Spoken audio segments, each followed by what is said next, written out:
ये कहानी है 19वीं शताब्दी की, जो कि करण नामक एक लड़के पर आधारित है, जो काफी होनहार और समझदार बालक था।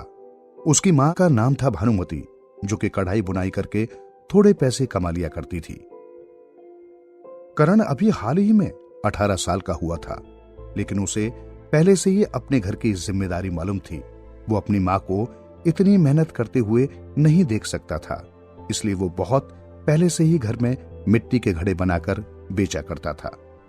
उसे अपने इस काम पर काफी गर्व था और वो कभी कमी नहीं रखता था मेहनत करने में। जैसा उसका नाम था वैसा ही उसका काम था। करण को तलवारबाजी का बड़ा शौक था। वो जब 10 साल का था तब से वो अपने गांव के कुछ सैनिकों को तलवारबाजी करते हुए देखता था।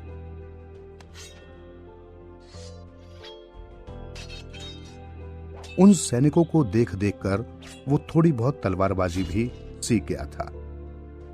करण ने एक कुत्ता पाल रखा था जिसका नाम टॉबी था।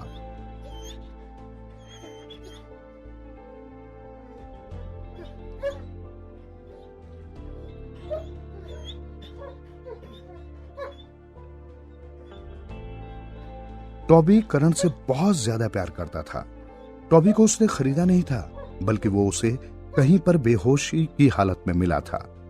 जब करण उससे मिला था तो उसकी हालत बिल्कुल खराब थी। टॉबी को किसी ने बड़ी बेरहमी से मारा था और उसे ऐसे ही मरने के लिए छोड़ दिया था। करण से उसकी ऐसी हालत देखी नहीं गई और वो उसे अपने घर ले आया और तभी से वो उसे बहुत प्यार देता है। तो एक दिन करण अपने घर के आंगन में तलवार चलाने का अभ्यास कर रहा था। पता ना टॉबी, कैसी है मेरी तलवारबाजी? तो टॉबी हाँ में अपनी गर्दन हिलाने लग जाता है और गोल गोल घूमने लग जाता है। हाँ, मैं समझ गया, तुझे मेरी तलवारबाजी बहुत पसंद है। तभी वहाँ भानुमती आ जाती है। अब तुझे इस टॉबी से पूछने की भी जरूरत है क्या? ये तुझे कौन सा बता रहा है? माँ, ये बहुत ही समझदार कुत्ता है, इसने अभी अभी मुझे हाँ कही है। अच्छा, मुझे तो कभी हाँ नहीं करता ये। आप इससे पूछो ना कि मेरी तलवारबाजी कैसी है, फिर देखना। बता तो टॉबी, कैसी है करण की तलवारबाजी? अच्छी है या नहीं?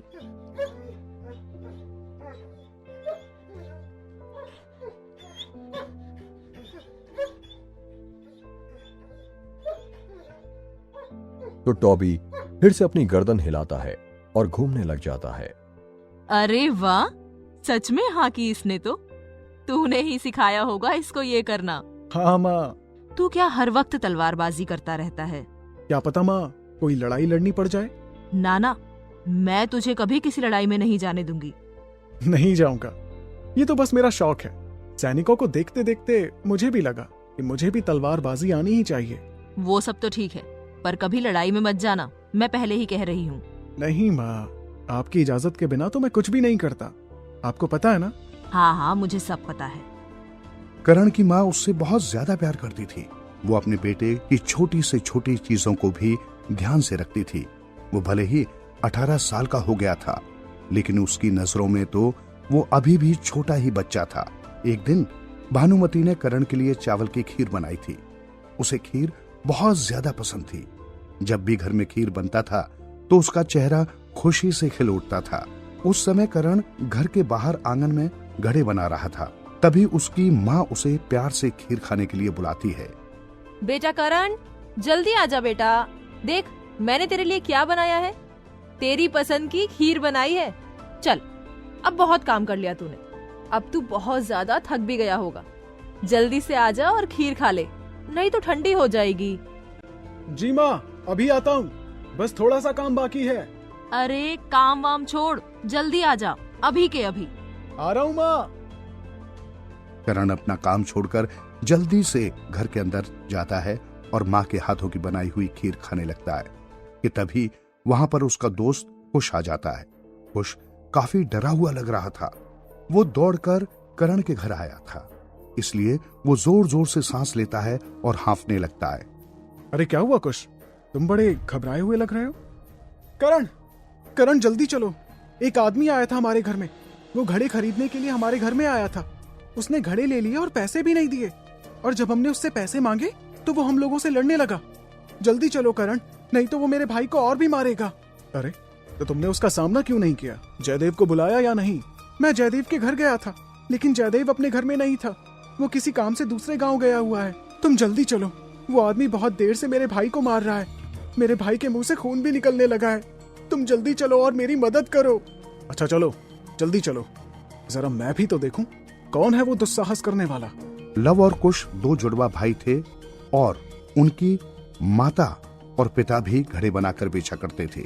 वो करण के पास इसलिए आया था क्योंकि वो जानता था कि पूरे गांव में सिर्फ करण ही ऐसा लड़का है जो उसकी मदद करेगा। और करण उसकी मदद करता भी क्यों ना, वो उसका बचपन का दोस्त जो था। तो बिना खीर खाए ही उसकी मदद करने के लिए जा रहे हो? खाकर चले जाना। आकर खा लूंगा माँ। लेकिन मुझे तेरा ऐसे लड़ाई झगड़ा करना अच्छा नहीं लगता। लेकिन अब मना भी नहीं कर सकती क्योंकि बात तेरे बचपन के दोस्त की है। जब वो लव के घर पहुंचता है तो वो देखता है कि उस आदमी ने लव और कुश के घर में पूरी तरह तबाही मचा रखी है और बेचारों का कितना सामान बर्बाद कर दिया है। उस आदमी ने लगभग उनके आधे घड़े तोड़ दिए थे। लव के माँ बाप तो बेचारे कोने में बैठकर रो रहे थे और वो आदमी कुश को पीटे जा रहा था। वैसे करण किसी से भी लड़ने से डरता नहीं था और जब बात अपने दोस्तों पर आती थी तो वो बिल्कुल भी पीछे नहीं हटता था। वो तो अपने दोस्तों के लिए जान भी देने के लिए हमेशा तैयार रहता था। वहां पर करण की बचपन की दोस्त विदुषी भी खड़ी थी। करण को देखते ही वो खुश हो जाती है और उसे अब लगता है कि वो उस आदमी को मारकर हरा देगा। छोड़ दे मेरे दोस्त लव को, बहुत हो गया तुम्हारा। अब यहाँ से चले जाओ, नहीं तो अंजाम बहुत बुरा होगा। अरे देखो तो गांव वालों, कौन आया है? एक बच्चा आया है मुझ जैसे हट्टे कट्टे जवान से लड़ने। मैं कहता हूँ अभी यहाँ से निकल जा, नहीं तो तेरी हड्डी पसली एक कर दूंगा। बड़ा चला है बचाने। काफी हट्टा कट्टा और मोटा था, जिसकी उम्र लगभग 35 साल लग रही थी। वो काफी भयानक सा दिख रहा था। बड़ा आदमी सिर्फ लव के परिवार को ही नहीं परेशान कर रहा था। लव कुश के घर में अफरा तफरी मची हुई है और अब करण उस हट्टे कट्टे आदमी से लड़ने वाला है। चल आजा, मैदान में देखते हैं कौन जीतता है। जीतूंगा तो मैं ही। आजा, अब देख तेरा क्या हाल होता है। करण, जीत जाना इससे। करण, हरा देना इसको। अब इसका कचूमर बनाता हूँ। बस इस आदमी के इतना कहते ही दोनों में लड़ाई शुरू हो जाती है। करण के सामने वो आदमी थोड़ी देर भी नहीं दिख पाता और वो हार जाता है। उस आदमी को तो समझ ही नहीं आ रहा था कि करण जैसे साधारण दिखने वाले लड़के के पास इतनी सारी शक्ति कैसे आई। उसे करण की शक्ति का अंदाजा हो गया और वो लव के सारे घड़े वहीं छोड़कर भाग गया। वाह करण वाह, तुमने तो कमाल ही कर दिया। मुझे पता था कि तुम ही जीतोगे। करण ने वो काम कर दिखाया है जो गांव के किसी बड़े आदमी ने भी नहीं किया आज तक। वाह बेटे वाह। बेटा, तुम्हारा बहुत बहुत शुक्रिया, तुमने बचा लिया। कोई बात नहीं, ये तो मेरा फर्ज था। अगर मैं मेरे दोस्तों का साथ नहीं दूंगा तो ऐसी दोस्ती किस काम की। तुम बहुत अच्छे हो करण, सबकी मदद करते हो। करण, मुझे भी सिखा दो ना ऐसी लड़ाई करना। हाँ, मैं भी सीख लूंगा। तुम इस लव के साथ लड़ाई करो। अच्छा, आ जाओ, फिर मैं तुम दोनों के साथ लड़ता हूँ। आओ, आ जाओ। नहीं नहीं नहीं, मेरे साथ नहीं। वहीं दूसरी ओर लव और कुश भी बहुत खुश होते हैं और करण के ऊपर गर्व कर रहे होते हैं। तभी वहां पर जयदेव भी आ जाता है और सभी दोस्त उसको बताते हैं कि वहां पर क्या क्या हो रहा था। थोड़ी देर बातचीत करने के बाद करण अपने घर चला जाता है। उस रात करण को पता नहीं क्यों नींद नहीं आ रही थी। उसे बार बार कुछ दिनों से कोई सपना था जो दिखाई दे रहा था और सपने में उसे सब कुछ धुंधला धुंधला सा दिख रहा था। उस दिन वो बड़ी मुश्किल से ही सो पाया तो थोड़ी देर बाद सुबह हो जाती है और उसकी आंख खुल जाती है। दिन में जब वो घड़े बना रहा होता है तो उसके सारे दोस्त उसके घर पर आ जाते हैं। अरे करण, तुम्हें आम बहुत पसंद है ना? चलो, रामपुर गांव के एक बगीचे में बहुत सारे आम लगे हुए हैं। चलो अभी मेरे साथ, वहां से ढेर सारे आम तोड़ कर लाएंगे। सुना है बहुत बड़े बड़े और पके हुए आम लगे हैं वहाँ। मेरे तो मुंह में पानी आ रहा है अब। चलो करण, जल्दी चलो। क्योंकि घर भी वापस जल्दी आना है। अच्छा ठीक है, चलो चले। अरे रुको रुको, मुझे घर से बड़ा सा थैला तो लाने दो। हाँ, मैं भी थैला लेकर आती हूँ, उसमें आम भर कर लाएंगे। अब ये थैले लाने की क्या जरूरत है? जो भी खाना हो वही खा लेना ना। क्यों, हम तो घर आकर भी खाएंगे। अरे लेकिन आम के वजन से थैले भारी हो जाएंगे, और इतने भारी थैले उठाएगा कौन? तुम ही उठा पाओगे ना करण, और ये जयदेव भी उठा लेगा। अच्छा, तुम तो बड़े होशियार हो। अरे हम तो छोटे छोटे हैं। करण, तुम में तो इतनी ताकत है, उठा लेना ना। अच्छा ठीक है, ले आओ। तो लवकुश और बुलबुल जाकर बड़े थैले ले आते हैं। करण और उसके दोस्त जिस गांव में रहते थे उसका नाम जगतपुर था, और जयदेव जिस गांव में जाने के लिए कह रहा था उस गांव का नाम रामपुर था। दोनों गांव के बीच में एक जंगल था। करण का पालतू कुत्ता टॉबी भी उसके साथ होता है। ये पहली बार नहीं था कि सभी दोस्त लोग रामपुर गांव के बगीचे में जा रहे थे। वे कई बार जा चुके थे, क्योंकि गर्मी का मौसम था और बगीचे में बहुत सारे पीले पीले आम लगे हुए थे। इसलिए सभी दोस्त वहां पर जाने को सोचते हैं। अब तो मैं बहुत सारे आम खाऊंगी। अरे विदुषी, खा लेना और अपने माता पिता को भी खूब खिलाना। हाँ, हम यहाँ पर थैले उठाने ही तो आए हैं। सारे गांव को ही आम खिला दो। हाँ जयदेव, बात तो सही कह रहे हो, सब लोग खुश हो जाएंगे। ये लव तो बिल्कुल ही कम अकल का है। वो तो मजाक कर रहा है। अरे ज्यादा शोर मत करो, वहाँ जानवर भी हो सकते हैं। सभी दोस्त अपनी धुन में जंगल को पार करते हुए रामपुर गांव की ओर जा रहे थे कि तभी करण को ऐसा लगा कि कोई उसका नाम ले रहा है। ये आवाज जंगल की बाईं ओर से आ रही थी। अरे दोस्तों, पर तुम सभी ने वो आवाज सुनी? मुझे पता नहीं क्यों जंगल की बाईं ओर से किसी की आवाज आ रही है। ऐसा लग रहा है कि जैसे वो मुझे बुला रहा हो। मुझे तो कुछ सुनाई नहीं दिया। मुझे लगता है कि हमें वहां जाकर देखना चाहिए, क्या पता कोई मुसीबत में हो। तुम सही कह रहे हो करण, चलो हम लोग चलते हैं। तो सभी दोस्त बाईं ओर जाने लगते हैं, और जैसे जैसे वे लोग आगे बढ़ते हैं वो आवाज और भी तेज हो जाती है।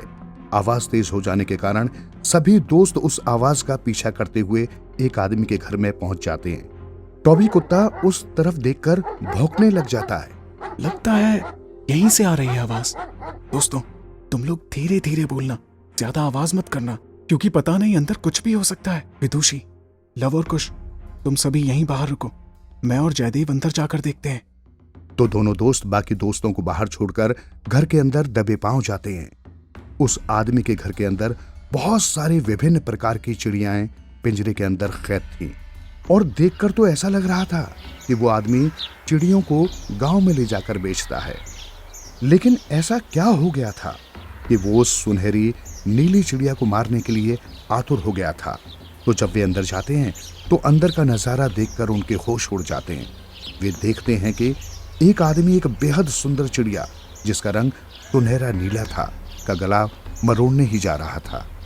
साथ ही साथ वो ये भी देखते हैं कि वो चिड़िया बोल सकती थी, और वो उस पर आदमी से अपनी जान की भीख मांग रही थी। मुझे जाने दो, मुझे मत मारो। अरे ओ बेरहम इंसान, छोड़ दे उस चिड़िया को। जैसे ही वो आदमी कर्ण की आवाज सुनता है वो उसकी तरफ गुस्से से देखने लगता है।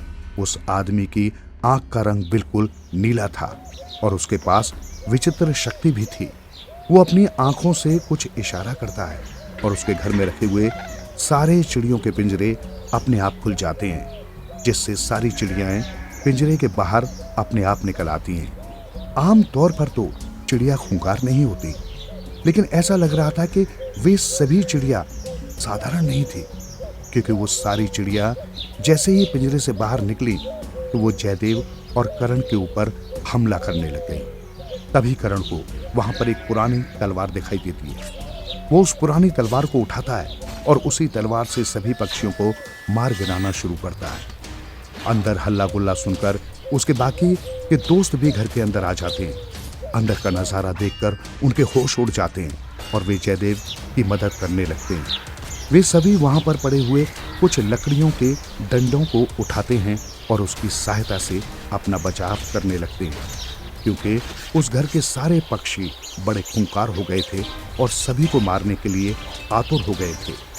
तभी मौका देखकर करण उस आदमी से लड़ने लगता है, क्योंकि करण को पहले से ही तलवारबाजी आती थी, इसलिए वो उस आदमी को घायल करने में सफल हो जाता है। और उस सुंदर सी सुनहरी नीली चिड़िया को अपने हाथ में उठा लेता है। दोस्तों, मैंने इस जादुई चिड़िया को पकड़ लिया है, जल्दी चलो यहाँ से अब। और सभी दोस्त वहां से जंगल की ओर भागने लगते हैं। तभी वो आदमी फिर से अपनी नजरों को घुमाता है और उन सभी मृत चिड़ियों को फिर से जिंदा कर देता है। साथ साथ वो उन सब का पीछा भी करने लगता है। ये दुस्साहस करना तुम सभी को महंगा पड़ेगा। दोस्तों, और तेज दौड़ो, नहीं तो हम सब मारे जाएंगे। कहीं इस चिड़िया की वजह से हम सब मुसीबत में ना पड़ जाएं। नहीं बुलबुल, ऐसा नहीं होगा, तुम बस भागती रहो। भागो जल्दी, भागो सबके सब। वो आदमी सभी का पीछा करने लगता है और सभी अपनी भागने की गति को और तेज कर देते हैं। सभी दोस्तों की आंखों में खौफ था और मन में बस यही सवाल था कि क्या ये सब सच है या फिर एक माया जाल। ये जंगल तो खत्म ही नहीं हो रहा है। अब क्या करे करण, मैं तो थक गया हूँ। हाँ करण, अब तो मुझसे भी नहीं भागा जा रहा। अरे भागोगे नहीं तो मरोगे, जल्दी चलो यहाँ से। लव कुश और बुलबुल बिल्कुल धीरे धीरे चलने लगते हैं। ये ज्यादा दूर नहीं जा पाएंगे जयदेव, हमें ही कुछ करना होगा। तो फिर क्या करें करण, यहाँ तो हर तरफ सिर्फ पेड़ ही पेड़ है। तुम सभी लोग पेड़ के ऊपर चढ़ जाओ, मैं देखता हूँ इसे। ये लो जयदेव, तुम इस चिड़िया को पकड़ो, मुझे इस आदमी का सामना करना होगा, नहीं तो ये किसी को भी नहीं छोड़ेगा। ठीक है करण?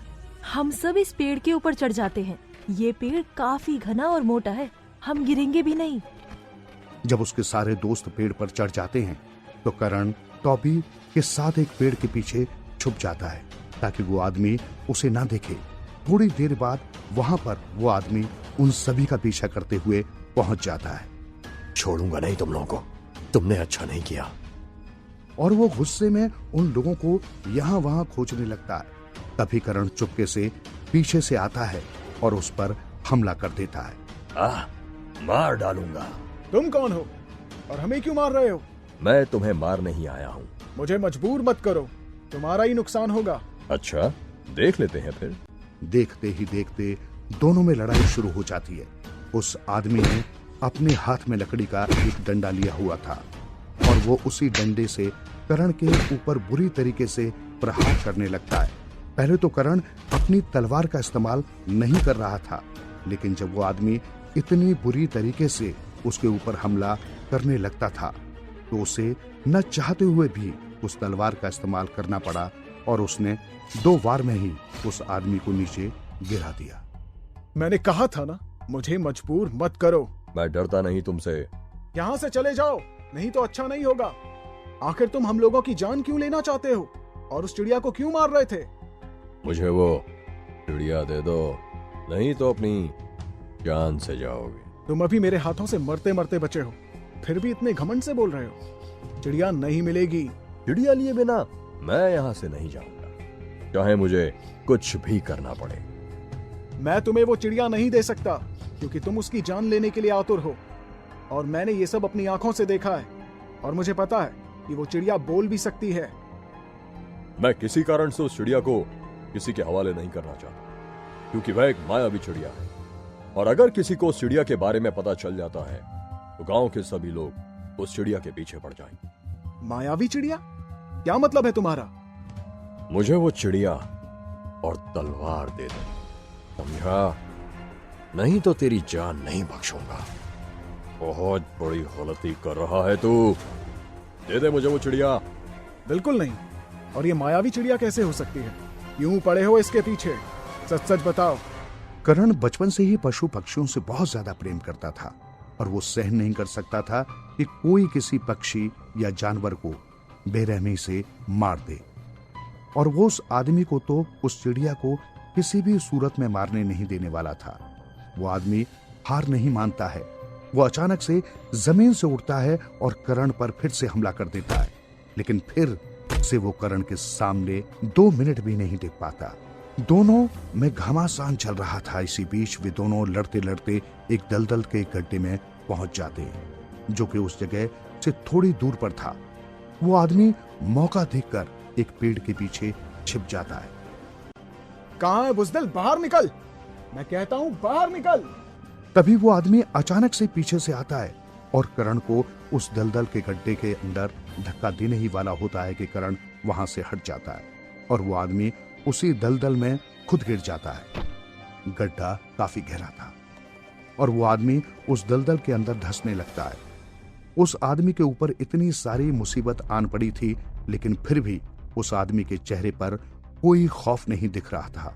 समझ में नहीं आ रहा था कि वो वाकई में एक इंसान था भी या नहीं। बस इन्हीं कुछ प्रश्नों का जवाब आपको आगे के एपिसोड में पता चलेगा। तो जब करण देखता है कि वो आदमी अब बहुत बुरी तरीके से दलदल के अंदर धंस चुका है और थोड़ी ही देर में उसकी मौत हो जाएगी, तो वो ये देख नहीं पाता। उसको उस आदमी पर दया आ जाती है और वो उस आदमी को दलदल से निकालने का प्रयास करता है। सबसे पहले वो पेड़ की एक पतली टहनी को तोड़ता है और उसकी तरफ फेंकता है। वो आदमी उस टहनी को पकड़ता है और ताकत से खींचकर उस आदमी को दलदल से बाहर निकाल देता है। तभी वहां पर जयदेव भी आ जाता है। करण का ध्यान जयदेव के ऊपर चला जाता है और इसी बात का फायदा उठाकर वो आदमी फिर से करण के ऊपर हमला करता है और उससे उस तलवार को छीनने की कोशिश करता है। तभी जयदेव को बहुत गुस्सा आता है और वो उस आदमी को फिर से उसी दलदल में फेंक देता है, क्योंकि अगर वो ऐसा न करता तो वो दोनों को ही मार डालता। उस आदमी पर तो खून सवार हो रखा था। वो तो उस दिन किसी न किसी की जान लेने वाला था। बहुत बहुत शुक्रिया जयदेव, तू ना होता तो ये तो मुझे मार ही डालता। अरे इतनी सी बात के लिए तू क्या धन्यवाद बोल रहा है, तेरे लिए तो जान भी हाजिर है मेरे दोस्त। इसके बाद दोनों उस पेड़ के पास पहुंचते हैं जहां पर लवकुश और विदुषी चढ़े हुए थे। चलो मित्रों, सभी लोग नीचे उतर आओ, अब खतरा टल चुका है। पक्का ना? वो फिर से तो नहीं आएगा ना? हाँ करण, देख लो, हम बार बार पेड़ पर नहीं चढ़ पाएंगे। हाँ ये तो बहुत ही ऊंचा है, पर मजा तो आ रहा था। अब आ जाओ नीचे, सब सुरक्षित हैं, चिंता मत करो। सभी दोस्त पेड़ से नीचे उतर जाते हैं और तभी विदुषी करण को एक चौंकाने वाली बात बताती है। वो करण को बताती है कि शायद चिड़िया बहुत दूर से कहीं उड़कर आई है और इसके बाद उसके साथ ये हादसा हो गया और वो बेहोश हो गई। अरे करण, तुम्हें पता है ये चिड़िया बार बार तुम्हारा नाम ले रही थी। मुझे लगता है कि ये तुम्हें बहुत पहले से ही जानती है, लेकिन कैसे? तुम लोग मजाक कर रहे हो क्या? चिड़िया भी कभी बोलती है भला? हाँ करण, सच में मैंने भी सुना। मुझे लगता है ये हमें बुद्धू बना रहे हैं। नहीं करण, सच में ये जानती है तुम्हें। वही तो मुझे भी समझ नहीं आ रहा विदुषी। चलो हम इसे घर ले जाते हैं और इसको पानी पिलाते हैं, लेकिन हाँ ध्यान रहे ये अभी किसी को कुछ भी नहीं बताना है। घर वापस आते समय बहुत तेज तूफान आ जाता है और सभी लोग घबरा जाते हैं। अरे दोस्तों जल्दी चलो, हमें इस चिड़िया को बचाना होगा और इससे पूछना होगा कि ये यहाँ पर क्या करने आई है। बहुत ही तेज हवा है, ऐसी हवा तो मैंने कभी नहीं देखी। हाँ मुझे तो लगता है हम सब उड़ जाएंगे। अरे कुछ नहीं होगा, बस पैर जमा जमा कर चलो। हाँ एकदम ध्यान से, कोई वस्तु उड़कर तुम्हारे ऊपर ना आ जाए। संभल कर दोस्तों। बड़ी मुश्किल हो रही है तूफान में। हमें कैसे भी करके उस नीली चिड़िया को बचाकर करण के घर ले जाना होगा और मुझे तो डर है कि कहीं इस चिड़िया को कुछ हो तो नहीं गया। लेकिन ऐसा कुछ भी नहीं होता है और थोड़ी ही देर बाद इस सुनहरी चिड़िया को होश आ जाता है। घर ले जाकर सबसे पहले उसको पानी पिलाते हैं और खाने के लिए कुछ मटर के दाने देते हैं। मटर के दाने देखकर टॉबी भी खाने के लिए करण से मांगता है। वो अपनी पूंछ हिलाते हुए करण की ओर देखता है और अपनी जीवा बाहर निकालकर उसे संकेत देता है। हाँ मुझे पता है, तुम्हें भी चाहिए, ये लो तुम भी खाओ टॉबी। कितनी प्यारी चिड़िया है ना, देखो तो कैसे खा रही है। हाँ सच में, मैंने ऐसी चिड़िया कभी नहीं देखी। ऐसी चिड़िया तो सिर्फ कहानियों में ही होती है। वो करण को सामने देखकर काफी खुश हो जाती है, लेकिन वो करण को चंद्रभान के नाम से बुला रही थी। चंद्रभान, मैं अब तुम्हारे पास आ गई हूँ। तुम्हें मेरी मदद करनी होगी मेरे श्राप को छुड़ाने में। मुझे तो कुछ समझ नहीं आ रहा है, क्या कह रही हो तुम? और मेरा नाम चंद्रभान नहीं है, मेरा नाम तो करण है। अरे यहाँ पर चंद्रभान किसका नाम है? हम में से तो कोई भी नहीं है। हाँ वही तो मैं सोच रहा हूँ, ये करण को चंद्रभान क्यों कह रही है? मुझे लगता है कि इसे कोई गलतफहमी हो गई है। नहीं नहीं, मुझे कोई गलतफहमी नहीं हुई है। तो ये सब आप क्या बोल रही हैं? हमें कुछ समझ में नहीं आ रहा है, बताइए। करण, तुम भी मेरी ही दुनिया से आए हो और तुम ही हो जो मुझे उस श्राप से मुक्ति दिलवा सकते हो। तुम्हें मेरी सहायता करनी होगी। लेकिन मैं ही क्यों? तुम चिंता मत करो, मैं तुम्हें सब बताती हूँ।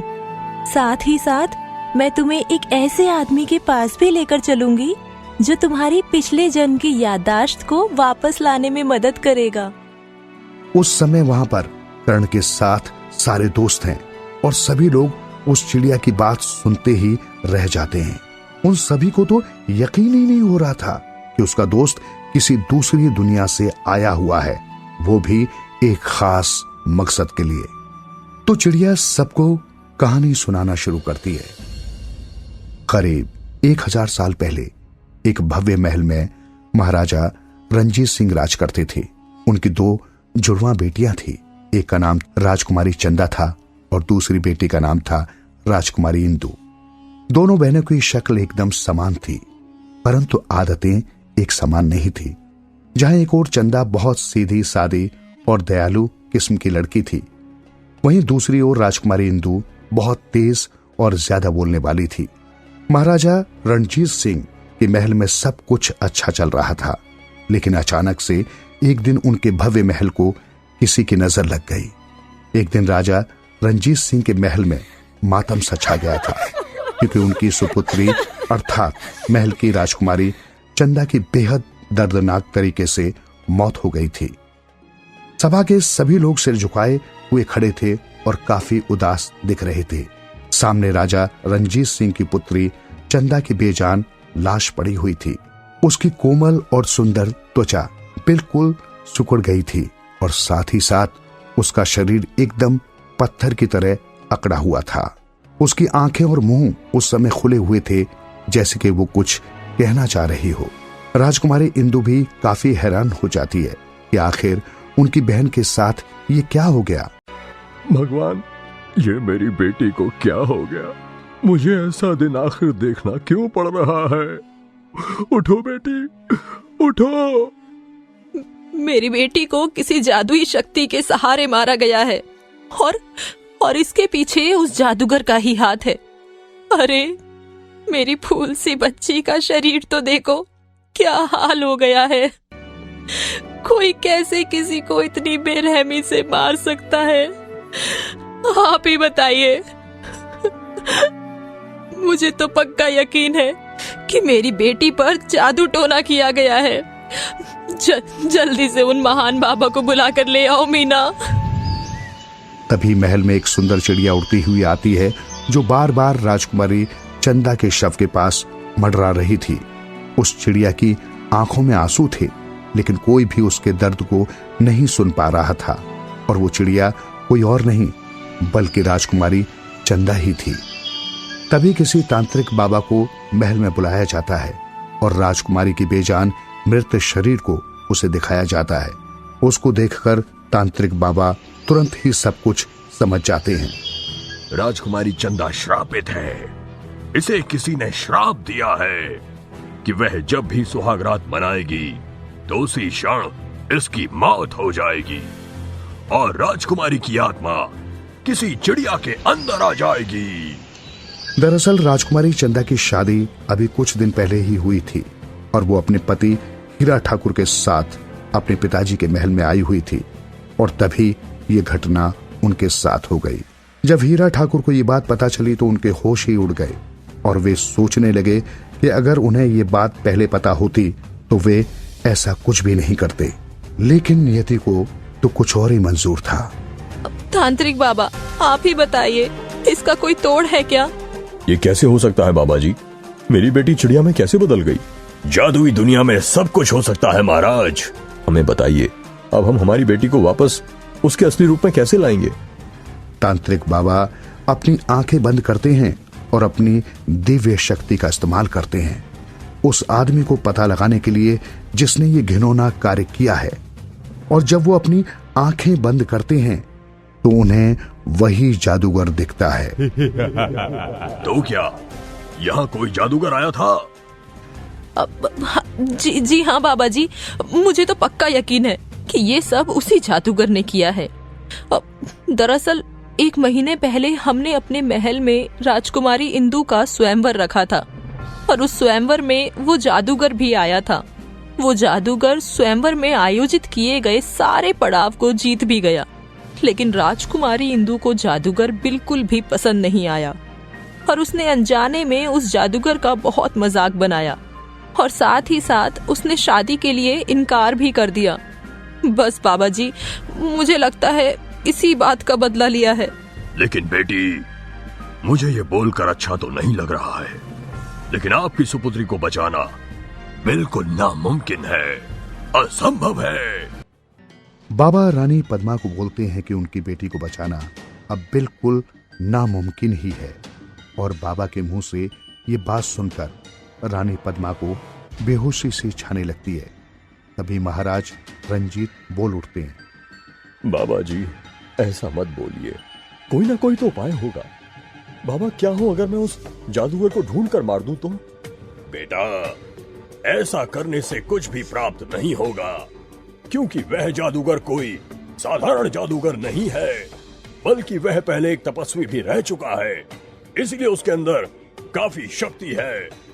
मैं उसका दिमाग पढ़ने की कोशिश कर रहा हूँ, लेकिन ये काम इतना आसान नहीं है पुत्र। बाबा, आप महान हैं, शक्तिशाली हैं। कृपया अपनी शक्ति का इस्तेमाल करके उस जादूगर से वार्तालाप करने की कोशिश कीजिए। बाबा, मैं आपके आगे हाथ जोड़ता हूँ, अब आपको कुछ तो करना ही होगा। आप ही हमारी आखिरी उम्मीद है, आप ही हमारी बेटी को बचाने का उपाय सुझा सकते हैं। हाँ बाबा जी, कुछ तो कीजिए बाबा जी। देखिए, मैं कोशिश करता हूँ, लेकिन वो बहुत शक्तिशाली है। अगर मुझे कुछ समझ में आता है तो मैं बताता हूँ, थोड़ी प्रतीक्षा कीजिए। वो अपनी आंखों को बंद कर लेते हैं और जादूगर से विभिन्न प्रकार के प्रश्न पूछने लगते हैं। साथ ही साथ वो जादूगर से राजकुमारी इंदु के किए के लिए माफी मांगते हैं और उस जादूगर को ये भी बताते हैं कि उसने गलती से राजकुमारी चंदा को श्राप दिया है। जादूगर जब तांत्रिक बाबा के मुंह से ये बात सुनता है, तब जाकर उसको राजकुमारी चंदा पर दया आ जाती है। वो बाबा से बहुत दूर बैठा हुआ अपनी शक्तियों का इस्तेमाल करके बाबा को उस श्राप का तोड़ बता ही देता है, लेकिन श्राप का तोड़ बेहद मुश्किल और खतरनाक था। बाबा श्राप का तोड़ सुनकर काफी घबरा जाते हैं। क्या हुआ बाबा, उसने कुछ बताया? हाँ, बताया है बेटा। तो बताइए बाबा जी, जल्दी से बताइए हमें।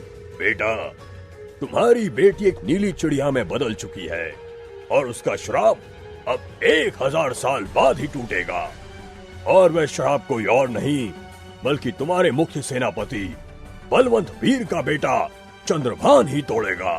बेटा, साधारण सा मतलब है कि तुम्हारी बेटी का श्राप तोड़ने के लिए उसे 1000 साल तक रुकना पड़ेगा। हे प्रभु, ये कैसी मायावी शक्ति है, अब हम क्या करेंगे? पुत्र, चिंता मत करो, कोई ना कोई तो ईश्वर का रूप बनकर आएगा और तुम्हारी बेटी की रक्षा करेगा, भरोसा रखो। ऐसा नहीं हो सकता, नहीं हो सकता ऐसा।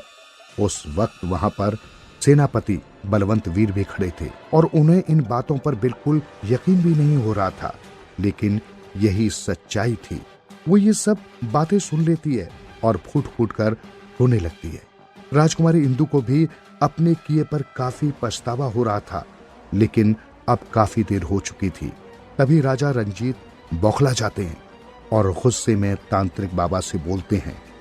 बाबा बिल्कुल गलत कह रहे हैं, देखना, मैं अपनी बेटी को वापस ले आऊंगा। मैं सारी नीली चिड़ियाओं को खोज लूंगा और अपने पास रख लूंगा। मैं बड़े से बड़े ज्ञानी और तांत्रिक बाबा को बुलाऊंगा अपनी बेटी को श्राप से मुक्त करने के लिए, और साथ ही साथ उस जादूगर को भी जान से मार डालूंगा। इन सब से तुम्हारी बेटी को कोई भी लाभ नहीं होगा, अपितु तुम सब ज्यादा दुविधा में पड़ सकते हो। इससे बड़ी दुविधा मेरे लिए और क्या हो सकती है बाबा, कि मेरी फूल जैसी बेटी का ये हाल हो गया है। बेटा, मुसीबत के समय में जोश से नहीं बल्कि होश से काम लेना चाहिए। हाँ बाबा जी, कुछ तो कीजिए बाबा जी। नहीं, मुझे ये सब नहीं सुनना है। मुझे सिर्फ मेरी बेटी दिख रही है, क्योंकि बहुत दुखी। तांत्रिक बाबा महाराजा रंजीत की मुंह से ये बात सुनकर काफी चिंता में पड़ जाते हैं और उन्हें बार बार समझाने की कोशिश करते हैं कि वो ये सब ना करें, क्योंकि इन सभी चीजों से उन्हें कुछ भी नहीं मिलने वाला है और होता भी वैसा ही है जैसा बाबा ने कहा था। फिर भी बाबा की बात न मानते हुए राजा ने अपने राज्य के और दूसरे राज्यों के सारे नीले पक्षियों को खरीदा और कुछ को पकड़कर अपने राज्य में रखा, लेकिन उन्हें कभी इस बात का पता नहीं चल पाया कि उसमें से चंदा कौन सी चिड़िया है। उस जादूगर को ढूंढो कैसे भी करके। महाराज, हम उस जादूगर का भी कहीं पता नहीं लगा पाए। शायद वो कहीं आसमान में गायब हो गया है, क्योंकि उस घटना के बाद से उस जादूगर को किसी ने राज्य में भी नहीं देखा और ना ही उसकी कोई खबर लोगों को मिली थी। तो चिड़िया अपनी कहानी खत्म करती है और अब सबको ये पता चल चुका था कि ये चिड़िया कौन है। तो वो चिड़िया आप ही हैं, आप ही हैं राजकुमारी चंदा। हाँ करण, मैं ही राजकुमारी चंदा हूँ। दरअसल उस जादूगर ने मुझे श्राप दिया था कि मैं 1000 साल तक ऐसे ही रहूंगी जब तक कि तुम मेरे श्राप को न तोड़ दो। मुझे तो लगता था ये सब कल्पना में होता है, लेकिन हाँ सच में। लेकिन तुम बोल कैसे सकती हो? दरअसल भले ही मेरे पिताजी मुझे ढूंढने में नाकामयाब रहे हों, लेकिन उन्होंने मेरे लिए एक बहुत ही अच्छा काम किया था। उन्होंने उसी तांत्रिक बाबा के साथ महादेव की पूजा अर्चना कई सालों तक की, जिसके बाद मुझे ये वरदान मिला कि मैं 1000 साल बाद बोल सकती हूँ जब मुझे कोई बचाने वाला इस दुनिया में पैदा होगा, और वो कोई और नहीं बल्कि करण ही है। विदुषी, लवकुश, जयदेव और करण सभी लोग एकदम अचंभे में पड़ जाते हैं। वे भी सभी राजकुमारी चंदा के लिए बहुत दुखी होते हैं और उनकी मदद करने की ठान लेते हैं। तुम्हारी सहायता करने के लिए मुझे आखिर क्या करना होगा?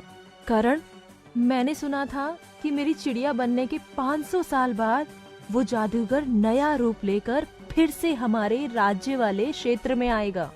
हमारे महल में उस समय राज्य कर रहे राजा को उस जादूगर के बारे में पता चल गया और उन्होंने एक महान तंत्र विज्ञान को जानने वाले बाबा के साथ बहुत सारी पूजा अर्चना और महायज्ञ करवाए, जिससे एक असुर की उत्पत्ति हुई जिसका नाम वधिराज था। असुर? क्या असुर सच में होते हैं? हाँ, उसको खास उस जादूगर से लड़ने के लिए ही उत्पन्न किया गया था और उसने उसे हरा भी दिया। लेकिन वो जादूगर भी काफी शक्तिशाली है। वो हर बार नया जन्म लेता है ताकि वो मुझे दिए गए श्राप की रक्षा कर सके। अगर हमें वधिराज का पता चल जाए इस वक्त वो कहाँ पर है, तो हमें ये बात अच्छे से पता चल जाएगी कि उस जादूगर का वध कैसे किया जा सकता है, क्योंकि जब उसका वध होगा तभी मेरा श्राप उसी के साथ खत्म होगा। हाँ करण। ठीक है, मैं तुम्हारी मदद करूंगा और तुम्हें जल्द ही तुम्हारे श्राप से मुक्ति दिलवाऊंगा। तभी उसी बीच टॉबी भी वहां आता है और उस सुंदर चिड़िया को देखकर अपनी पूंछ हिलाने लगता है। उसे लगता है कि उसे कोई नया मित्र मिल गया है। टॉबी, इनसे मिलो, ये है राजकुमारी चंदा। चिड़िया उड़कर टॉबी के ऊपर बैठ जाती है और टॉबी घूमने लगता है। तभी अचानक से पता नहीं लव को क्या हो जाता है और वो उस चिड़िया को मारने के लिए आगे बढ़ता है। उस समय लव के नेत्रों का रंग बिल्कुल परिवर्तित हो चुका था। उसके नेत्र देखने में बिल्कुल नीले रंग के दिखाई दे रहे थे। उसे देखकर साफ जान पड़ रहा था कि किसी ने उसे वश में किया है। छोड़ूंगा नहीं तुझे। होश में आओ लव, तुम्हें दिखाई नहीं देता? हम सब तुम्हारे मित्र हैं। तुम ये क्या कर रहे हो? देखो करण, इसके नेत्रों का रंग बदल गया है। ये किसी के वश में है। हाँ करण, इस पर किसी का जादू चल रहा है। ये सब क्या हो रहा है मेरे भाई के साथ? चिंता मत करो कुश, वो ठीक हो जाएगा। हम सब है ना, पर फिलहाल हमें इस चिड़िया को बचाना होगा। लेकिन इस चिड़िया के लिए मेरे भाई को हम मुसीबत में नहीं डाल सकते। नहीं, ऐसा कुछ नहीं होगा। तुम्हें पता है ना, मैं मेरे दोस्तों को कभी नहीं छोड़ता। हाँ करण, मुझे तुम पर पूरा भरोसा है। मेरे भाई को बचा लो। सभी लोग लव का सामना करने लगते हैं और उस चिड़िया से दूर रखने का प्रयास करते हैं, क्योंकि वो तो चिड़िया को मारने के लिए व्याकुल था। जयदेव लव की आंखों में देखता है और समझ जाता है कि कुछ गड़बड़ है। करण, इसके नेत्रों को देखो। इसके नेत्र बिल्कुल उसी व्यक्ति के नेत्रों के समान दिख रहे हैं जो व्यक्ति उस दिन हम पर हमला कर रहा था। हाँ जयदेव, तुम बिल्कुल सत्य कहते हो। मैंने भी उस व्यक्ति के नेत्र देखे थे जो बिल्कुल नीले रंग के थे। हाँ, विदुषी सही कह रही हो, इसे कमरे में बंद कर दो। अरे टॉबी भी बोलने लग गया। लगता है चिड़िया ने उसे जादुई शक्ति दे दी है। ये न जाने कौन से जादू का असर है। पता नहीं हम कहाँ फंस रहे हैं। मुझे तो बहुत ही डर लग रहा है। अरे डरो मत, जादुई दुनिया में ये सब होता है, जैसे कि हम कहानियों में सुनते थे। लेकिन मुझे तो लगा था वो सिर्फ कहानियां हैं, पर ये तो अब सच में हो रहा है। हाँ, लेकिन हमें कहीं भी घबराना नहीं है, अभी तो शायद शुरुआत ही हुई है। हाँ, अभी ना जाने और क्या क्या देखना बाकी है। अब करण समझ जाता है कि वाकई में लव को किसी ने वश में किया हुआ है। भाग्यवश उस समय घर में उसकी माँ नहीं थी, नहीं तो न जाने लव उनके साथ क्या कर देता। लव उस चिड़िया को पकड़ने के लिए बार बार सभी पर हमला करने लगता है। इसी बीच उसके जुड़वा भाई कुश को भी चोट लग जाती है। टॉबी भौंक भौंक कर लव को सबसे दूर रखने की कोशिश करता है। कुछ करो करण, जल्दी, ये काबू में नहीं आ रहा है। मेरा भाई सबको नुकसान पहुंचा रहा है। नहीं कुश, अभी वो तुम्हारा भाई नहीं है। मुझे लगता है अब तो कुछ करना ही पड़ेगा। और अब न चाहते हुए भी करण को उसे एक कमरे में बंद करके ताला लगाना पड़ता है। करण जल्दी करो, हमारे पास समय बहुत कम है। हमें उस आदमी के पास जाना होगा। वहाँ पर तुम्हें तुम्हारे सारे प्रश्नों के जवाब मिल जाएंगे। ठीक है रानी चंदा, हम लोग अभी के अभी चलते हैं, लेकिन हमें जल्दी आना होगा क्योंकि मेरी माँ के आने का समय भी हो गया है। कहीं लव उन्हें चोट ना पहुंचाए। ये कैसे संभव है? टॉबी बोलने क्यों लग गया? सुनहरी चिड़िया बताओ, आखिर मेरा पालतू पशु बोल कैसे सकता है? ये तुम्हारा ही जादू है ना? हाँ, ये सब मेरे कारण से ही हो रहा है।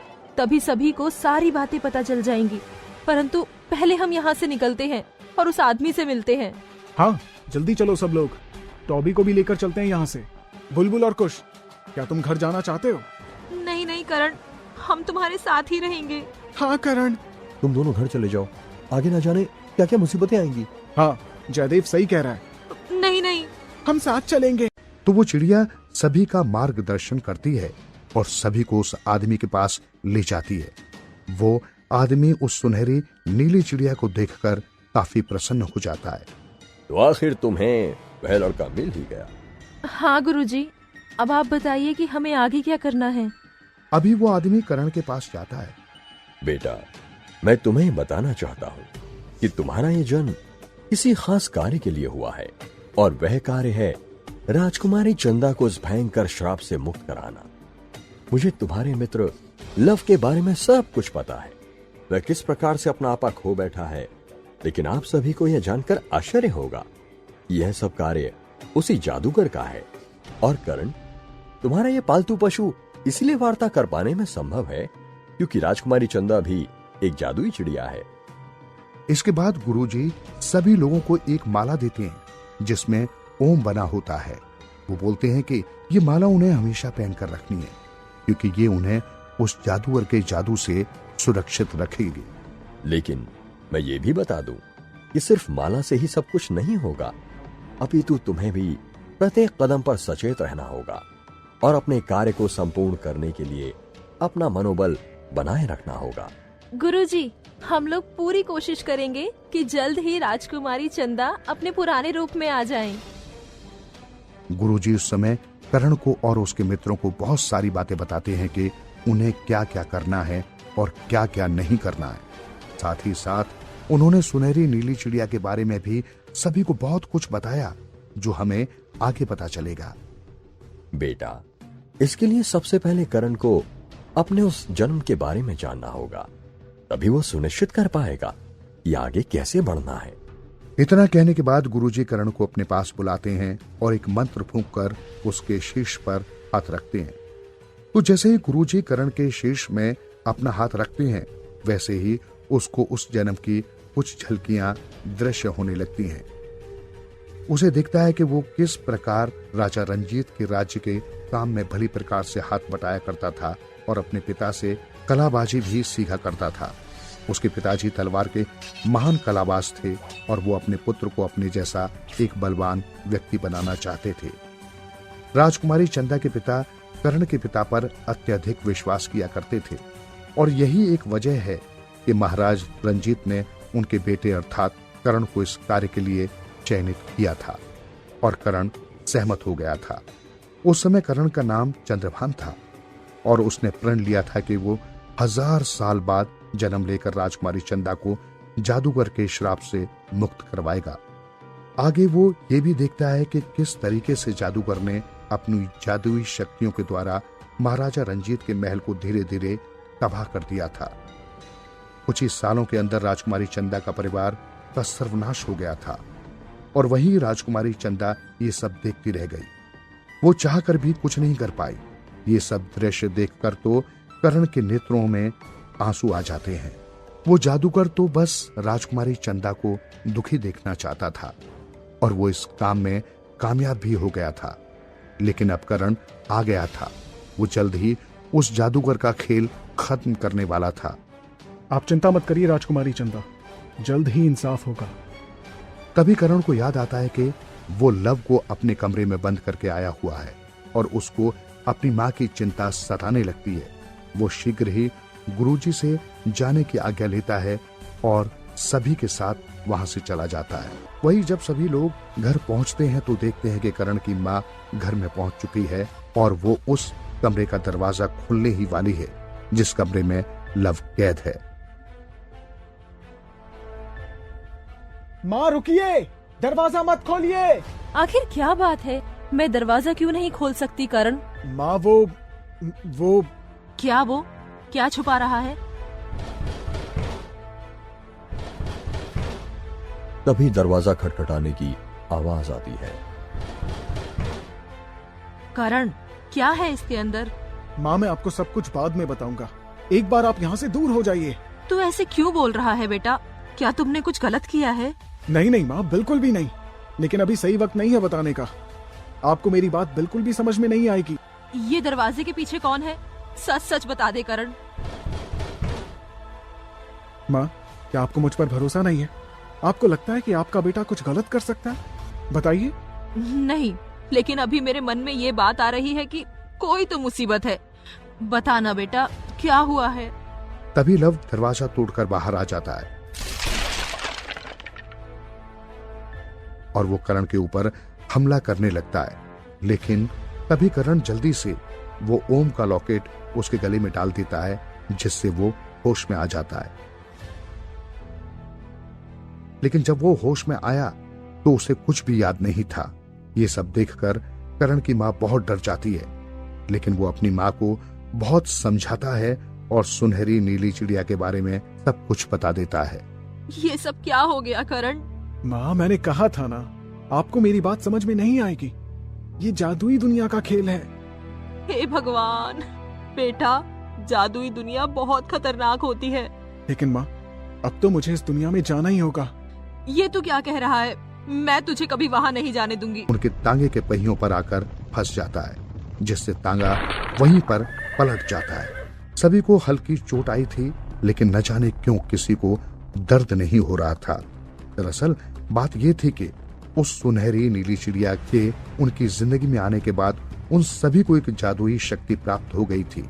मैंने अभी एक आदमी को देखा था, उसी ने तीर मारा है, लेकिन वह भी कहीं छुप गया है। उस सुनहरी नीली चिड़िया की विवेक शक्ति काफी तेज थी, यानी कि वो अपनी इंद्रियों का इस्तेमाल बहुत अच्छे से कर सकती थी। इसलिए उसे पता चल जाता है कि वो आदमी कहां पर है। तो सुनहरी नीली चिड़िया झाड़ियों के पास जाती है। तुम इसी झाड़ियों के पीछे छुपे हो, बाहर निकलो जल्दी। तभी एक आदमी जल्दी से झाड़ियों से बाहर निकलता है और चिड़िया को पकड़ लेता है। छोड़ दे उसे। मेरा नाम बलराम है, तुम लोग मेरे साथ चलो। तुम सभी को मेरा एक काम करना होगा, नहीं तो मैं इस चिड़िया को और तुम सभी को जान से मार दूंगा। तभी कर्ण उस आदमी से लड़ने लगता है, लेकिन वो गुस्से में उस चिड़िया को जोर से अपने हाथों से दबाने लगता है और ये देखकर कर्ण भी मजबूर हो जाता है और अपने घुटने टेक देता है। ठीक है, हम तुम्हारे साथ चलेंगे, परंतु उस चिड़िया को कुछ मत करो। ये हुई ना बात। तो इसके बाद सभी दोस्तों को न चाहते हुए भी बलराम के घर जाना पड़ता है। जब वे बलराम के घर जाते हैं तो देखते हैं कि बलराम का घर काफी बड़ा है। दरअसल बलराम एक जमींदार है और उसने कई लोगों की जमीन बड़ी चालाकी से अपने नाम भी की थी, जिसकी कीमत उसे अपनी छोटी बहन जानकी माया को खोकर चुकानी पड़ी थी। तभी वो उन सभी दोस्तों को एक कमरे में ले जाता है जहां पर एक शीशा रखा हुआ था। ते उसने एक कपड़े से ढक रखा था। उस कपड़े को शीशे से हटाता है। ये देखो, ये मेरी बहन है।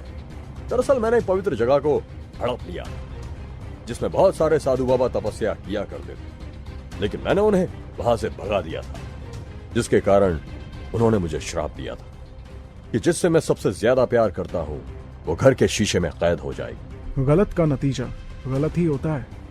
मुझे एक आदमी मिला था जिसने मुझे बताया कि एक लड़का उसी जंगल के रास्ते अपने मित्रों के साथ एक चिड़िया को लेकर जा रहा होगा और वो ही मेरी मदद कर सकता है।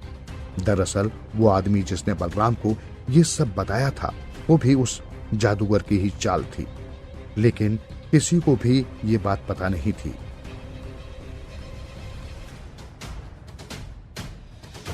दरअसल वो व्यक्ति जिसने बलराम को ये सारी बातें बताई थी वो तो उस जादूगर का ही एक विशेष राक्षस सुमेरु है। सुमेरु दिखने में अत्यंत भयानक, विशाल और मोटा प्राणी है जो इंसानी भेष भी ले सकता है और उसने ये काम उस जादूगर के कहने पर ही किया था। दरअसल वो जादूगर इन सभी पर काफी लंबे समय से नजर रखे हुए था, इसलिए उसे पता था कि करण और उसके सारे मित्र उस सुनहरी नीली चिड़िया को आजाद करने के लिए अपनी यात्रा शुरू कर चुके हैं। इसलिए वे उनकी इस यात्रा को असफल करने के लिए निरंतर प्रयास किए जा रहा था। वहीं करण उसके मित्र जानकी माया को ऐसे शीशे में कैद हुआ देखकर काफी हैरान हो जाते हैं। तो करण, मैं तुम्हें उस बाबा का पता दे देता हूँ, तुम वहां पर जाओ और वह बाबा जो भी तुमसे कहे वही करना। अगर तुमने कोई भी चालाकी दिखाने की कोशिश करी तो मैं इस चिड़िया को भी मार दूंगा। नहीं नहीं मंजीत, मैं कोई चालाकी नहीं करूंगा। जैसा बाबा कहेंगे वैसा ही करूंगा। तो ठीक है, मेरा एक कार्य पूरा करो, उसके बाद ही मैं तुम्हारा कोई कार्य करूंगा। ठीक है, मैं तुम्हारा कार्य अवश्य करूंगा, परंतु तुम इस चिड़िया को कोई हानि मत पहुंचाना। अवश्य, परंतु तुम अपने एक ही मित्र के साथ जाओ और बाकी मेरे साथ यही रहेंगे। लेकिन क्यों? हमें यहाँ पर नहीं रहना है, हमें भी इनके साथ जाने दो। यहाँ तुम्हारी इच्छा नहीं, मेरी इच्छा चलेगी। जैसा मैं कहूंगा वैसा ही होगा। लेकिन हमें जाने दो, हम तुम्हारे किस काम के हैं? हाँ हाँ, हमें जाने दो। तुम तो मेरे बहुत ही काम के हो, तुम यहीं रहोगे। करण, अब देरी मत करो, जल्दी यहाँ से प्रस्थान करो। लेकिन मुझे तो करण के साथ जाने दो। मैंने कहा ना कि वो सिर्फ अपने एक मित्र के साथ ही जा सकता है। ठीक है, हम जा रहे हैं, लेकिन मेरे मित्रों को कुछ मत करना। नहीं करूंगा जब तक तुम लौट नहीं आते। ठीक है। बलराम की बात सुनकर टॉबी दुखी हो जाता है और प्यार से करण की ओर देखने लगता है, लेकिन करण भी मजबूर था, वो कुछ नहीं कर सकता था।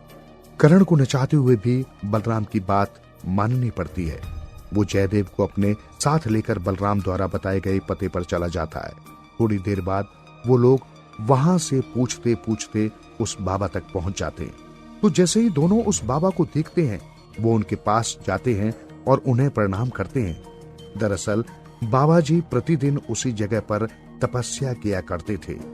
वहीं बाबा उन दोनों को देखते ही समझ जाते हैं कि दोनों बलराम के कहने पर ही यहाँ आए हैं और वो गुस्से में आ जाते हैं। लगता है तुम दोनों को प्राण प्यारे नहीं है। तुम दोनों को पता भी है कि जिन जिन ने बलराम की बहन के श्राप को तोड़ने में उसकी सहायता की वो अपने प्राण खो बैठा है। नहीं नहीं बाबा जी, ऐसा मत कहिए, हम बहुत बड़ी मुसीबत में हैं, हमारी सहायता कीजिए। तुम जैसे बहुत से लोग यहाँ आए हैं और कभी वापस नहीं गए और तुम भी मारे जाओगे। नहीं बाबा, हमारे साथ और कई जिंदगियां जुड़ी हैं, आप बताइए हमें क्या करना है, हम सब करेंगे। ठीक है, अपने कफन पहनकर ये सब करना। बाबा की बातें सुनकर दोनों थोड़ा भयभीत हो जाते हैं, लेकिन अपने लक्ष्य से भटकते नहीं हैं। बाबा जी, हमें अपने प्राणों की चिंता नहीं है, आप हमें बताइए कि हमें क्या करना होगा। ठीक है, तुम दोनों यही चाहते हो, आओ मेरे साथ। तो बाबा उन दोनों को एक नदी के पास ले जाते हैं। ये नदी देख रहे हो, इस नदी में एक बेहद खतरनाक घड़ियाल रहता है और हाँ, उसे कोई साधारण घड़ियाल समझने की भूल भी मत करना। वह एक जादुई घड़ियाल है। तुम दोनों को उस घड़ियाल से लड़ना होगा, और अगर तुम दोनों जीत गए तो मैं बलराम की बहन को आजाद कर दूंगा। ठीक है बाबा जी। तो बाबा उन दोनों को सब कुछ बता देते हैं और बताने के बाद उस घड़ियाल का नाम 3 बार पुकारते हैं। Lucky, lucky, lucky. और तभी वहां पर घड़ियाल प्रकट हो जाता है और बाबा वहां से चले जाते हैं। अब देखना यह था कि दोनों मित्र किस प्रकार लकी घड़ियाल का सामना करते हैं। वो घड़ियाल देखने में काफी बड़ा और बेहद खतरनाक दिखाई दे रहा था। डरो मत मेरे मित्रों, अगर हम डरेंगे तो ये हम पर हावी हो जाएगा। तुम बिल्कुल सही कहते हो मित्र। तभी अचानक से न जाने कैसे कई सारे उसी के जैसे घड़ियाल वहां पर अपने आप उत्पन्न हो जाते हैं।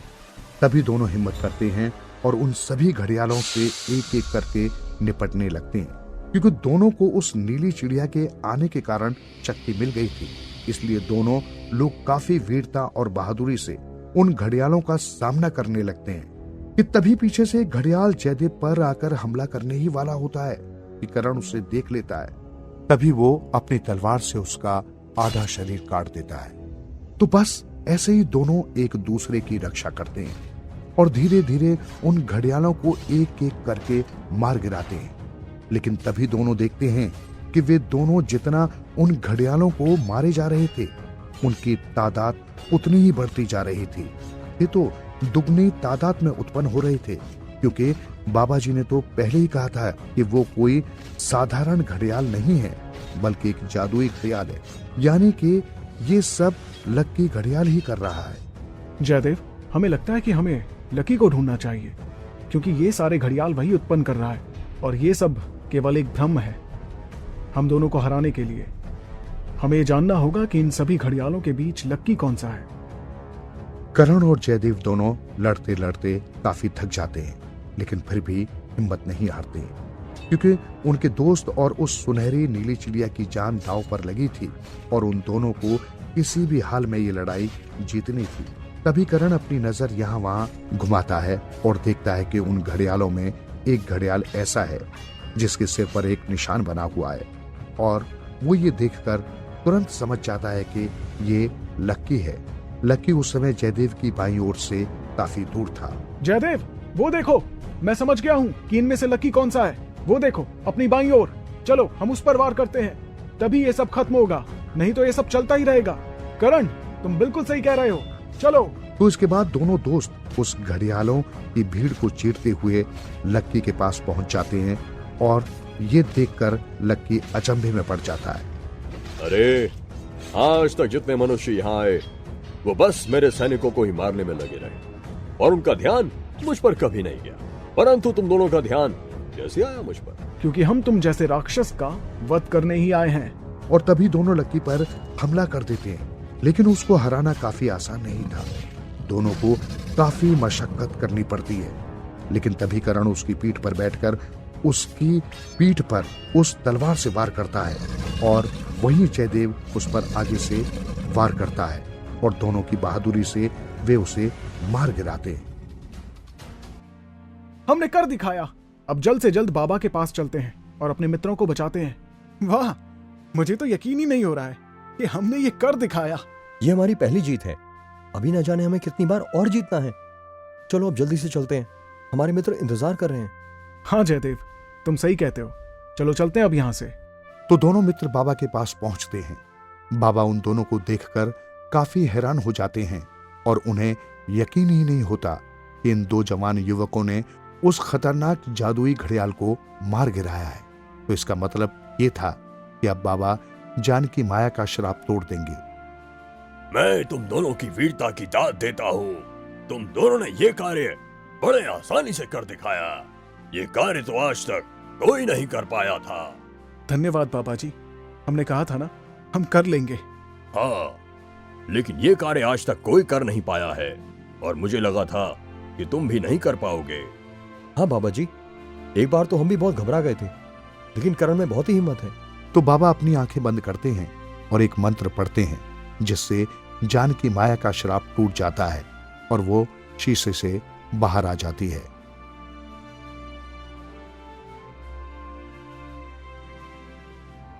जाओ युवकों, जान की माया आजाद हो गई है। आपका बहुत बहुत धन्यवाद बाबा जी। दोनों वहां से चले जाते हैं और जब वहां जाते हैं तो देखते हैं कि बलराम बहुत खुश है, क्योंकि उसकी बहन को एक लंबे श्राप से छुटकारा मिल चुका था। तो दोनों जैसे ही उसके घर में जाते हैं, वो उसका बड़े आदर सम्मान से स्वागत करता है और सभी को भोजन करवाता है। वहां पर विभिन्न प्रकार के भोजन को देखते हुए टॉबी बहुत खुश होता है। वाह करण, आज तो अत्यंत ही आनंद आ गया। बहुत स्वादिष्ट भोजन है। हाँ टॉबी, आओ खाओ। मंजीत तो बहुत ही अच्छे इंसान है करण। देखो ना, इन्होंने हमें कितना अच्छा भोजन दिया है। हाँ करण, जयदेव, तुम दोनों भी आओ और खाओ। हाँ हाँ, आओ आओ, ये सब तुम सबके लिए ही है। हाँ, भूख तो मुझे भी बहुत लगी है। चलो ना करण। ठीक है। तो सभी लोग खाना खा लेते हैं और उसके बाद ठीक है मित्र, अब हमें यहाँ से चलना होगा। ये लो करण, ये अंगूठी अपने पास रख लो।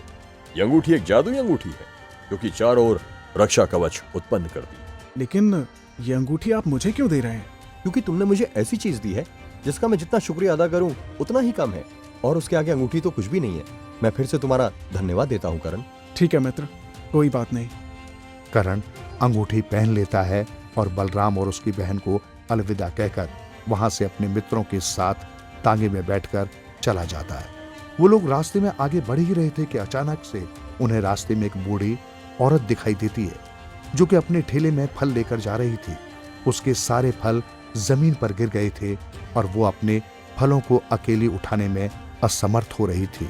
मेरी मदद करने के लिए बहुत बहुत शुक्रिया बच्चों। तभी अचानक से बूढ़ी दादी को न जाने क्या हो जाता है कि उनकी आंखों का रंग बदल जाता है और उनके बोलने का ढंग भी बदल जाता है, क्योंकि उस सुनहरी नीली चिड़िया की अर्थ शक्ति से वो उसी क्षण समझ जाती है कि कुछ तो गड़बड़ होने वाली है। सभी लोग बच कर रहो, वो आप सभी पर हमला कर सकती है। कि तभी वो बूढ़ी दादी अचानक से बेकाबू सी हो जाती है और वो उस चिड़िया को पकड़ने के लिए आने लगती है। लेकिन तभी पीछे से लव आ जाता है और चिड़िया को बचाने की कोशिश करता है। उस बूढ़ी दादी को गुस्सा आता है और लव को पकड़कर उसे उठा लेती है और भागने लगती है। तभी जल्दी से सभी लोग तांगे पर बैठते हैं और उस बूढ़ी दादी का पीछा करने लगते हैं।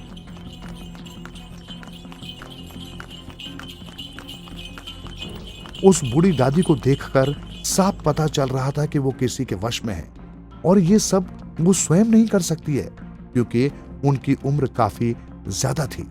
लेकिन उस समय वो बहुत तेजी से लव को लेकर दौड़ रही थी। मुझे तो पहले ही आभास हो गया था कि कुछ गलत होने वाला है करण। अब हमें एक एक कदम ध्यान से रखना होगा, और हो ना हो ये कार्य अवश्य उसी जादूगर का है। तो थोड़ी देर पश्चात वो बूढ़ी दादी गायब हो जाती है और करण अपना तांगा रोक लेता है।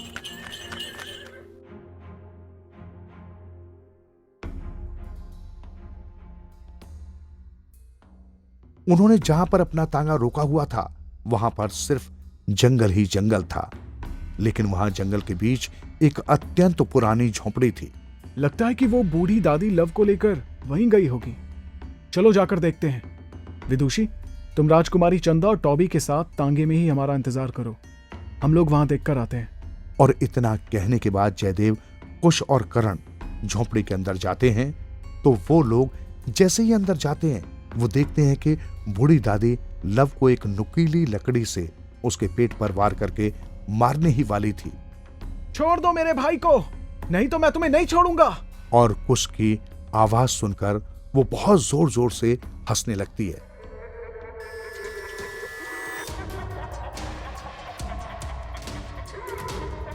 उस बूढ़ी दादी ने लव को बहुत मारा था, इसलिए वो बेहोश हो गया था। वहीं दूसरी ओर कुश अपने भाई की रक्षा करने के लिए उस बूढ़ी औरत पर हमला करने लगता है, क्योंकि अगर वो ऐसा न करता तो लव को उस दिन वो मार डालती। लेकिन वो बूढ़ी औरत के अंदर न जाने अचानक से इतनी ताकत कहां से आ गई थी कि वो कुश को एक ही वार में हरा देती है और उसे नीचे पटक देती है। ये देखकर जयदेव और करण भी उसका सामना करने लगते हैं, लेकिन वो सभी पर भारी पड़ रही थी। बूढ़ी औरत जयदेव के हाथ में वार करती है, जिससे उसे चोट लग जाती है। हालात को नियंत्रण में न होता हुआ देखकर करण कुछ सोचने लगता है और तभी उसे याद आता है कि बाबा ने उसे बहुत सारे ओम की पवित्र माला दी थी। तो वो शीघ्र ही अपनी जेब से एक माला निकालता है और बड़ी चतुराई से पीछे से आकर उन्हें वो माला पहना देता है। उस समय वो बूढ़ी औरत जयदेव से लड़ने में व्यस्त थी, इसलिए उन्हें पता ही नहीं चला कि करण कब उनके पीछे आया और उसने उसे वो माला उन्हें पहना दी। तो जैसे ही वो माला बूढ़ी औरत के गले में जाती है, वो वहीं पर उसी क्षण बेहोश हो जाती है, जिससे ये बात पक्की हो जाती है कि उन पर कोई जादुई साया था। लव की जान बच गई है। और कुश, तुम अब रो मत, अपने भाई को लेकर शीघ्र ही तांगे के पास चले जाओ, हम शीघ्र ही आते हैं। तो वहीं दूसरी ओर जयदेव और करण वहीं पर रुककर उस बूढ़ी औरत के होश में आने का इंतजार करते हैं। हमें इन बूढ़ी दादी को ऐसे यहाँ पर छोड़कर नहीं जाना चाहिए, इन्हें होश में आने दो करण। तत्पश्चात हम इन्हें इनके घर पर छोड़कर अपनी यात्रा पर पुनः निकल पड़ेंगे। अवश्य जयदेव। तो सभी मित्र थोड़ी देर वहीं पर रुककर उस बूढ़ी औरत के होश में आने का इंतजार करते हैं। थोड़ी देर बाद उसको होश भी आ जाता है और करण उन्हें सारी बात बता देता है कि उनके साथ क्या हुआ था। तो चलिए, अब हम आपको तांगे तक ले चलते हैं। हाँ बेटा चलो, मुझे माफ कर देना बेटा, मैंने ये सब कर दिया तुम्हारे साथ। नहीं नहीं दादी माँ, इसमें आपकी कोई गलती नहीं है, आप माफी मत मांगिए। हाँ, और अब आप हमें अपने घर का मार्ग बताइए, हम आपको वहां तक छोड़ देते हैं। नहीं नहीं बेटा, मेरा घर तो बिल्कुल पास में ही है, मैं चली जाऊंगी। ठीक है, जैसा आपको ठीक लगे। बहुत बहुत धन्यवाद मेरे बच्चों, मेरा आशीर्वाद तुम सभी पर सदा बना रहेगा। जी दादी जी, अभी हमें आपका आशीर्वाद मिल गया है तो हमारा सफर अवश्य सफल होगा। धन्यवाद दादी जी, अब हम चलते हैं। प्रणाम दादी माँ, अब हमें चलना होगा। तो सभी मित्र दादी माँ को प्रणाम करते हैं और अपने सफर के लिए आगे बढ़ जाते हैं।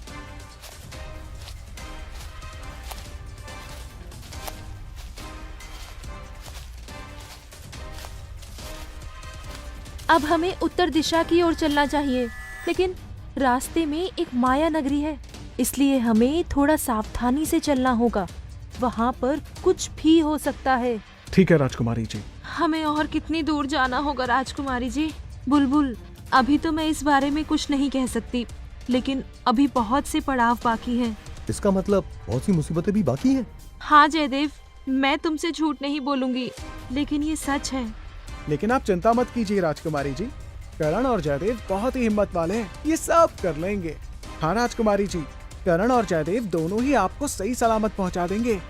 तो थोड़ी देर सफर करने के बाद वो लोग उसी माया नगरी में पहुंच जाते हैं। वो जगह काफी बंजर थी और दूर दूर तक कोई व्यक्ति नहीं दिखाई दे रहा था। अगर कुछ दर्शित हो रहा था तो वो ये था कि सिर्फ बड़े बड़े पत्थर और सूखी जमीन। तभी सभी को अचानक से एक आदमी के रोने की आवाज सुनाई देती है, लेकिन ये पता नहीं चल पा रहा था कि वो आवाज कहां से आ रही है। मित्रों, जरा संभल कर आगे जाना। मुझे तो बहुत ही डर लग रहा है मित्रों। हाँ बुलबुल, मुझे भी। अरे डर तो मुझे भी लग रहा है, लेकिन करण और जयदेव सब कर लेंगे। अब ये ना जाने कौन सी मुसीबत आ गई है। जयदेव और करण उस आदमी की आवाज का पीछा करते करते एक जादुई स्थान पर पहुंच जाते हैं, जहां पर बहुत सारा सोना रखा होता है। वहां पर केवल सोना ही नहीं, बल्कि विभिन्न प्रकार की महंगी महंगी मूर्तियां और कीमती मोती और गहने भी थे, जिसकी चमक किसी को भी अपनी ओर आकर्षित कर सकती थी। इतना सारा सोना देखकर दोनों हैरान हो जाते हैं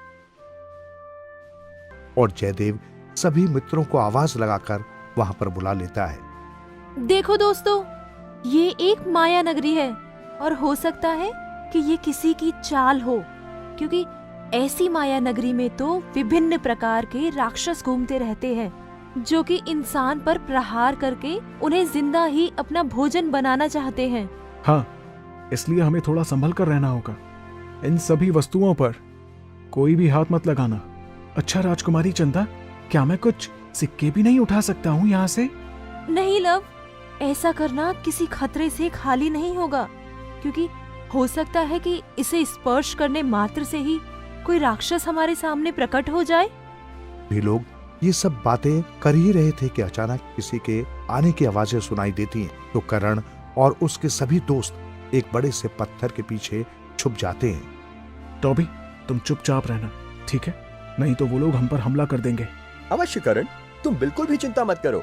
तो वहीं डाकुओं का सरदार जब इतना सारा सोना देखता है तो खुशी के मारे पागल हो जाता है और जोर जोर से हंसने लगता है।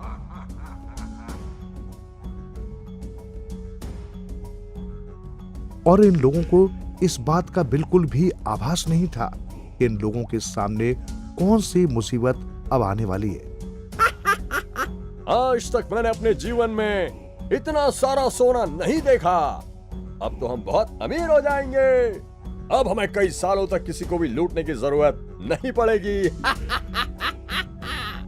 उस राक्षस को देखकर सभी के पसीने छूट जाते हैं और सभी लोग डर के मारे वहां से भागने लगते हैं। लेकिन वो राक्षस किसी को भी वहां से जाने नहीं देता है। तभी वो अपना मुंह बड़ा सा खोल देता है और उसमें से आग निकालने लगता है।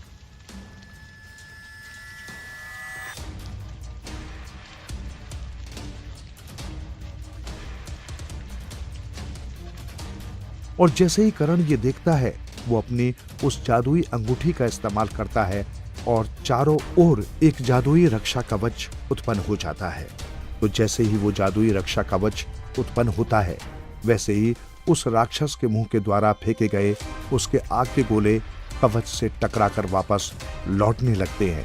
कवच काफी बड़ा था और उसमें लगभग सभी लोग समा गए थे और ये देखकर वो राक्षस बहुत गुस्सा होता है। करण कवच को बनाए रखता है। सब लोग यहाँ पत्थर के पीछे छुप जाओ, ये रक्षा कवच आपकी सहायता करेगा। वो उसके एकदम पास चला जाता है और जैसे जैसे राक्षस गुस्से में ज्यादा से ज्यादा आग बरसाता है, वो कवच से टकराकर उसी की ओर लौट जाती है।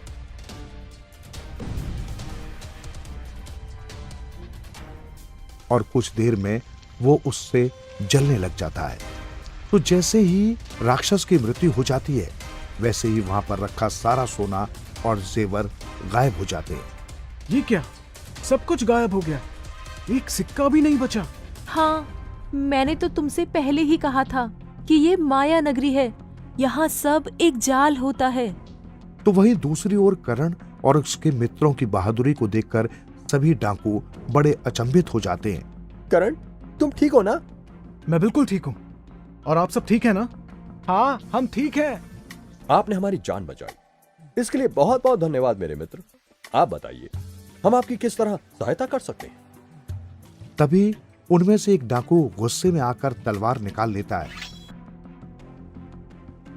और करण के सभी दोस्त सब घबरा जाते हैं।